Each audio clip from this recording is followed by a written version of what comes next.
Hi, this is Tim Walsh, and this is a short presentation explaining my perspective on health and techniques that I use to attain heightened states of awareness or increased consciousness. What I do is called the Coherence Experience, and this is kind of a scientific term for the experience of blissful states, states of feeling oneness or a unified sensation with everything, and as well as feeling physical energetic states in the body, tingling, pulsing, seeing lights inside with the eyes shut, just knowing that the nervous system is being activated and energized. So I thank you for joining me on this brief presentation. So this might be a little bit hard to read, but it says, I'm meditating on my inability to meditate due to the fact that when I meditate, I can't stop thinking about how I can't meditate because I'm thinking about my inability to meditate. Is that correct? I think this kind of sums up how a lot of people feel about meditation. They feel like it's something they're supposed to do, but not something that they necessarily understand, or maybe they understand what they've been taught, but it's not producing any kind of significant results. So they know that there's research out there that shows that meditation is healthy and it decreases stress levels, and stress is related to most all health disease conditions in the body. And people know that there have been, people that have come before them who reached high states of awareness and consciousness through meditation. So it's something that a lot of people feel they should do, but they don't always have a good game plan, and they rarely feel enough to spur them on to do it on a daily basis.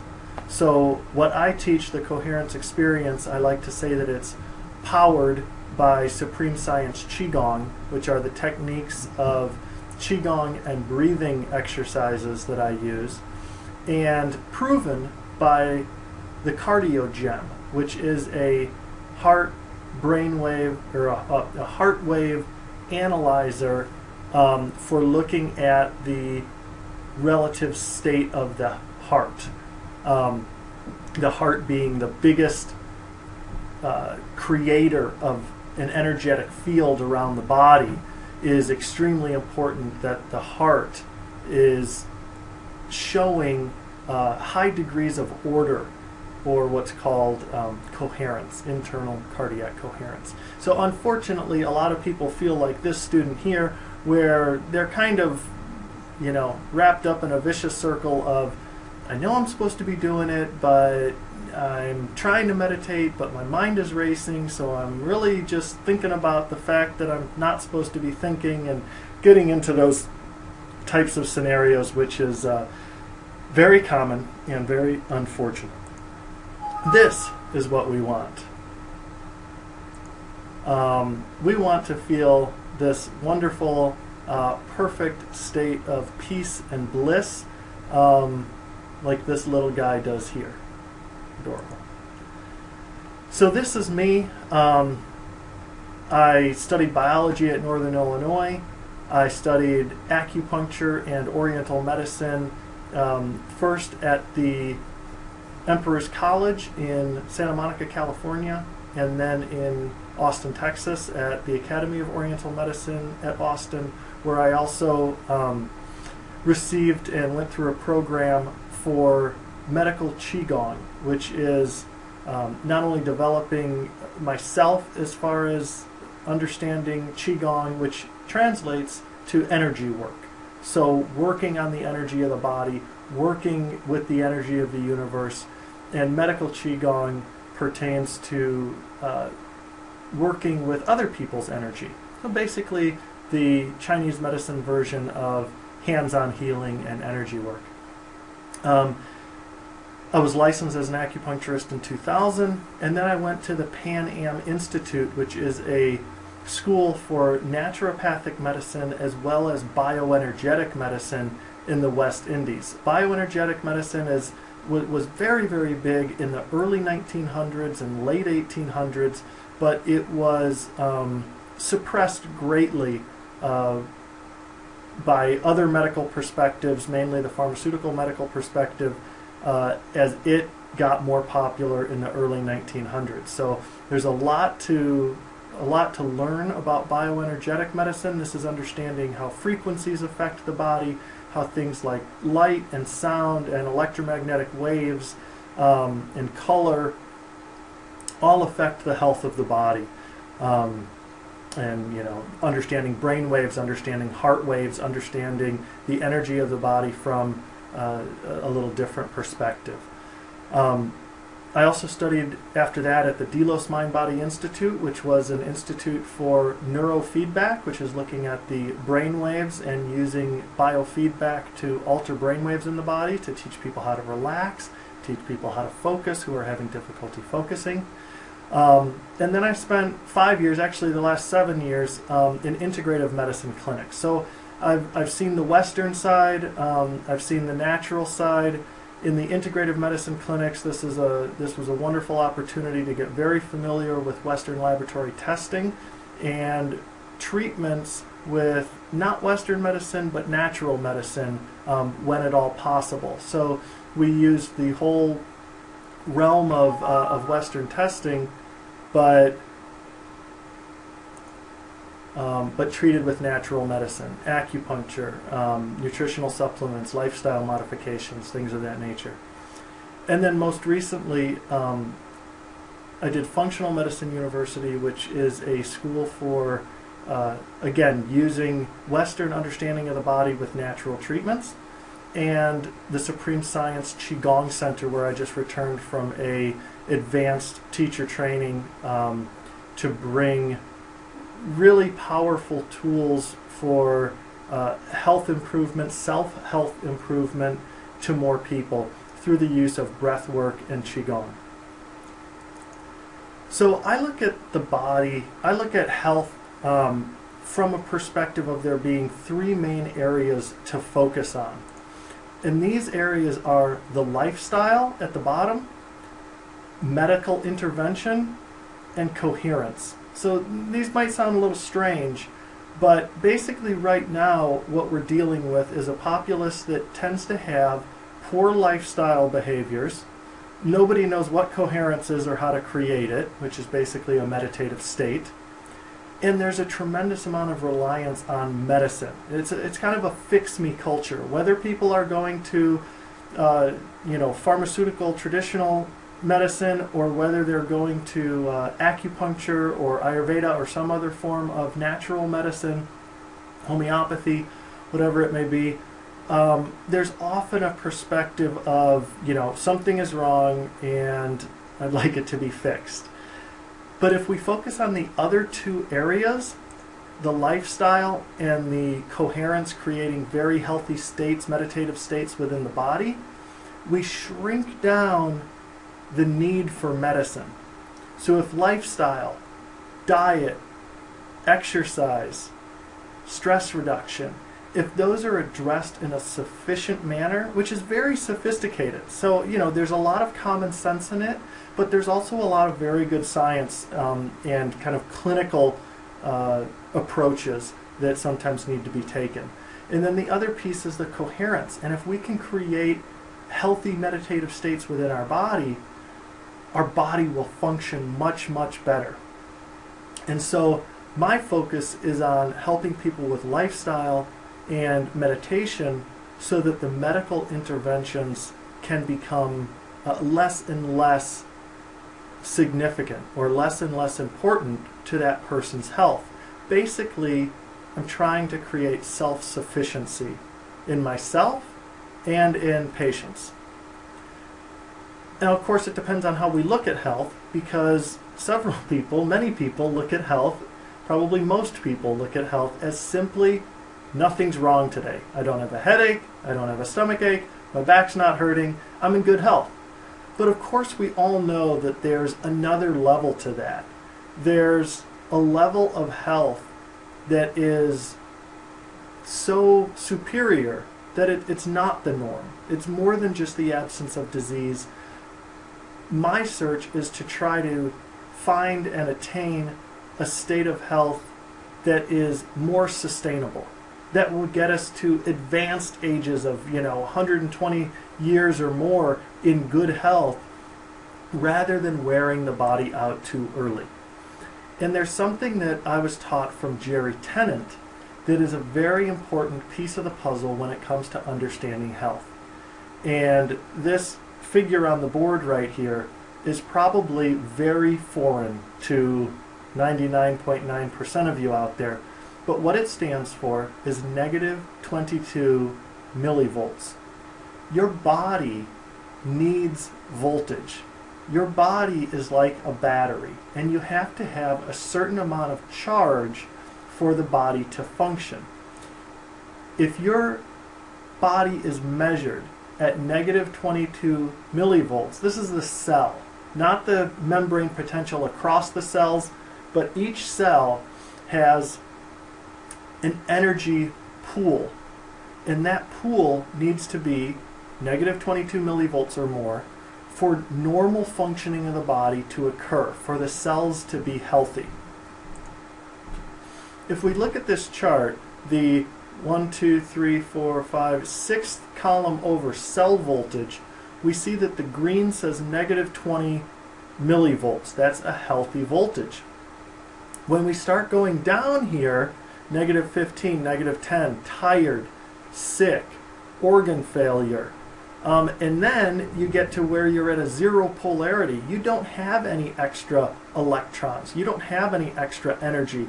And you get into significant chronic pain, decreased oxygen. When we don't have enough oxygen in the body, we get infections. Things start to take over the body and eventually getting down into cancerous processes.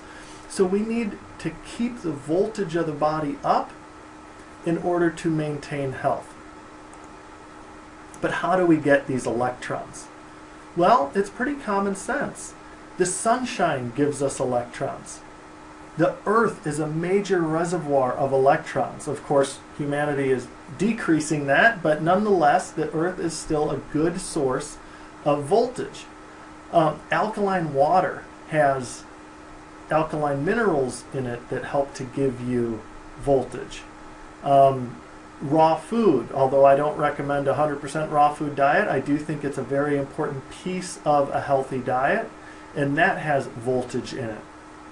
Moving water, so when we're at the beach or we're at a waterfall, we all know that these are healing, restorative places, but we don't necessarily know why. Or maybe we think, oh, it's just that I get a chance to relax. And that's true, but there's also negative ions at high levels in nature, and especially where there's moving water. When we touch other living things, like we pet our dog is most likely healthier than we are. Therefore, it will give us electrons. And then it will go outside and roll around on the grass and charge itself back up.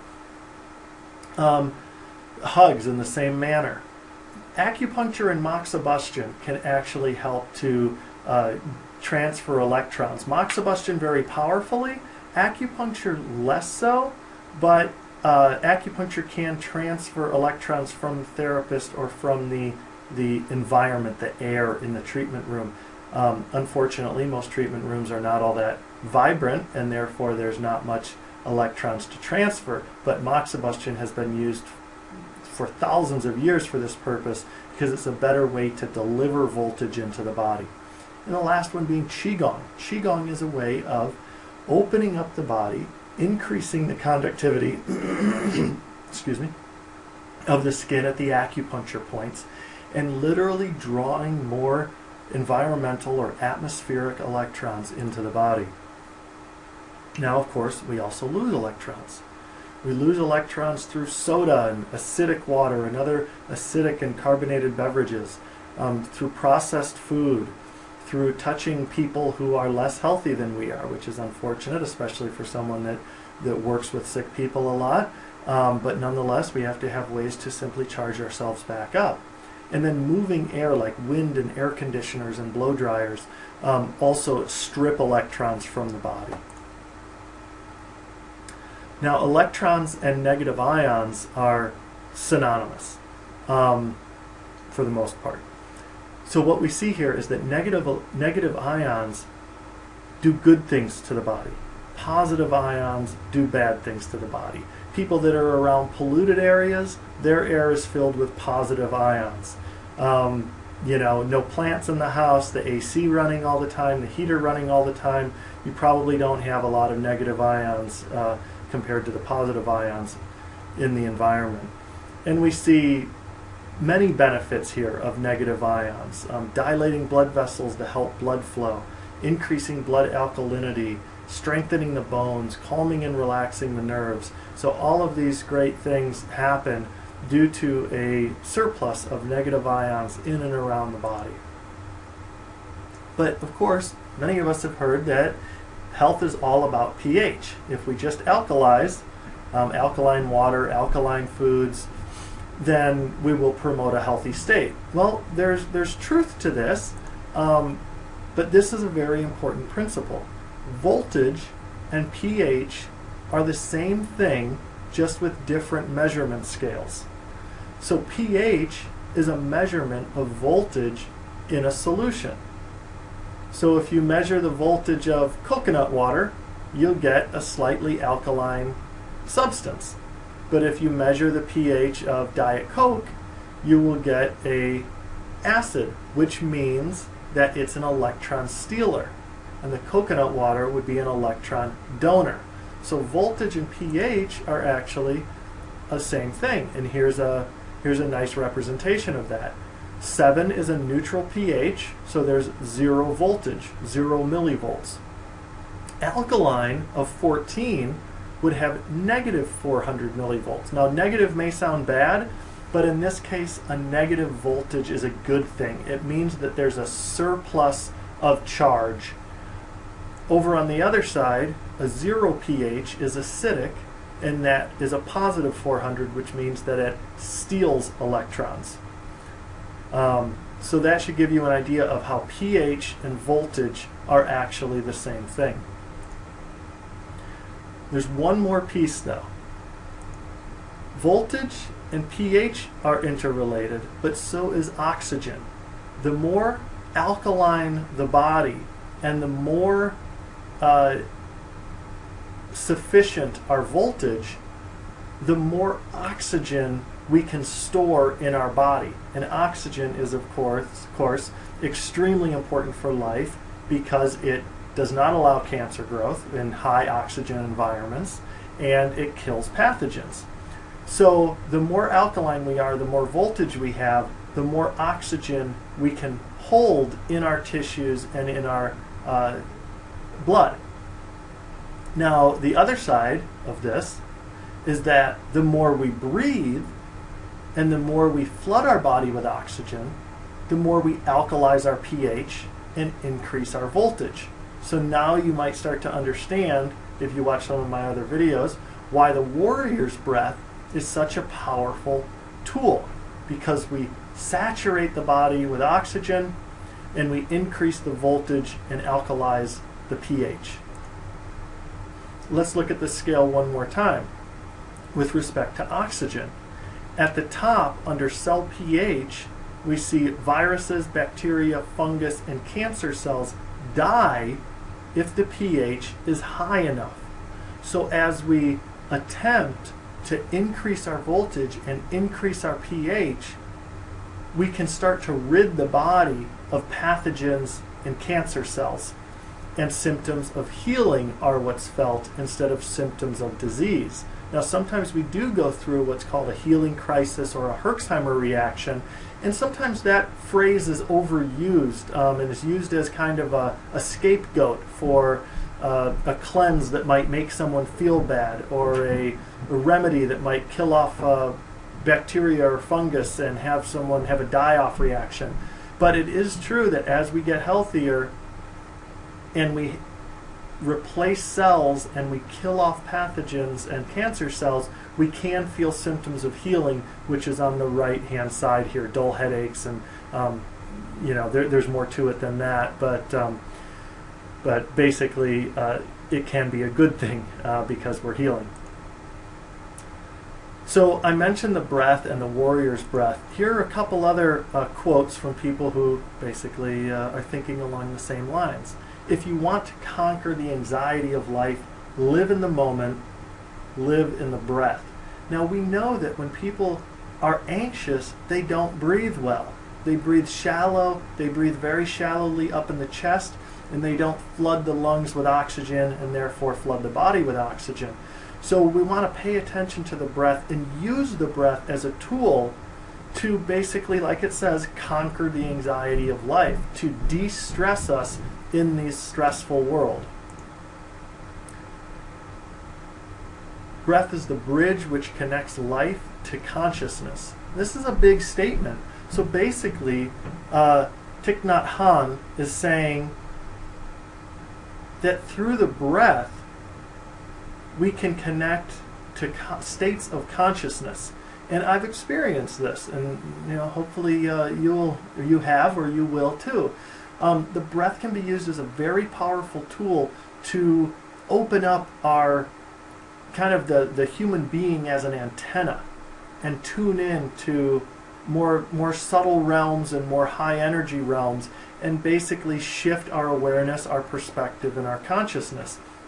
The breath is very powerful in this way. And last, remember to breathe. It is, after all, the secret of life. Now, that can kind of be said in two different ways. On the one hand, it's a duh. Of course, if we don't breathe, we're going to die. But on the other hand, it's the secret of life. If you unlock the power of the breath, you truly do start to unravel mysteries of the universe, experiencing oneness, experiencing, the feeling, the unified field, connectedness, sometimes getting out of the limitations of the body and feeling yourself as a larger energetic being, or simply as, part of the energy of the entire universe. So these are things that the breath can unlock. So you probably understand a little bit better now that if we improve our lifestyle, if we're very serious about our, not serious in a serious way, but serious in a, hey, this can actually make a difference type of way, we can get our lifestyle to a point where it's really supporting us, and we can create these states of oxygen saturation and energetic order or coherence within the body. Let's look more at that. So coherence is a physics term, and if you're playing notes on a piano, you can play notes that don't get along well. They basically just make noise, and those sounds fizzle out very quickly. That's called destructive interference. The waves are not getting along and they dissipate. And it's not pleasant to the body, to the nervous system. We don't see that as music, it's just noise. But when we play notes that get along, it not only can it create higher states of energy and overtones, but those notes, they carry on. They make chords that reverberate for extended periods of time. The energy is maintained. And the same idea happens in the body, where we want to create energetic waves produced by the heart and the brain that are in a high degree of order, so that the energetic state can be lifted. One way of showing that, instead of just talking about it, is with a tool called the CardioGem. So the CardioGem measures internal cardiac coherence. It basically just hooks up to my computer, and there's a spectrum analyzer that looks at the frequencies produced by the heart, reads it through the wrist, through sensors on the wrist, transmits that information to the screen. And the screen looks like this. On the top left, it has the traditional heartbeat. That's just, the heart contracting and relaxing, and the voltage that is put out during that process. But that heartbeat is actually, if you look at the next one below, the ECG spectrum or EKG spectrum, it has numbers from 0 to 26. And when the heart beats, when you see that heartbeat that we're so familiar with on an EKG, it's actually made up of many frequencies, just like many notes on a piano. And we need to play the right notes together, which means there needs to be the right spacing of frequencies in order for those notes to get along very well and make beautiful music in your heart. Okay, so let's look at this middle one, coherence. When all of these frequencies that we just talked about from 0 to 26 hertz are getting along, when they're in order, we create one or two big coherence peaks. And that's always subjectively felt as an amazing state of being. Extremely relaxed, tingling in the whole body, feeling heat and pulsing in just a very high state of energy. So this coherence is plotted over time, and then we can get a number that kind of sums up how healthy our entire being is by looking at the order within the heart. There was a soft date update recently, so it looks a little bit different now. But basically, there's a biofeedback portion where you are that bubble. And as that bubble floats along, when you're in higher states of order, the bubble moves very high. When you're in lower states of order, the bubble's quite low. Now, if very high is 100, most people are walking around down around 20. There's really not very much order in the heart. There's a lot of chaos. And that's a reflection of stress. It's a reflection of, being kind of monkey mind, having a lot of thoughts, being scattered, being stressed, being tired. And 20 would be a fairly normal reading. But when you learn to create these states of coherence in the body, you can get that bubble, if you want to look at it on the biofeedback, or that peak that we looked at on the previous slide, 2 slides ago, to get quite high. And you feel that subjectively as well. For the geeks out there, you might do it like this. I'll let you read that. You just want to navigate to a blank page. You want to get rid of all the junk that's taking up space in your nervous system and preventing you from creating order within your heart and within your nervous system. You want to clear all that out and bring yourself to a place of centeredness and higher energy. And that's most easily achieved through intensive breath work, the warrior's breath. Qigong can be a very helpful piece as well, because Qigong opens up the body in a different way. Intensive breathing kind of opens up the body from the inside out, whereas Qigong opens up the channels of the arms and legs. And those channels go into the deeper areas of the body as well. So Qigong movements with breathing and feeling the energy around the body, the electromagnetic fields, has some very nice benefits to the body. It increases the electrical conductivity of acupuncture points. So you basically become, in a way, you become less separated from your environment. The energy outside can be let in more easily, and the energy inside can be let out more easily.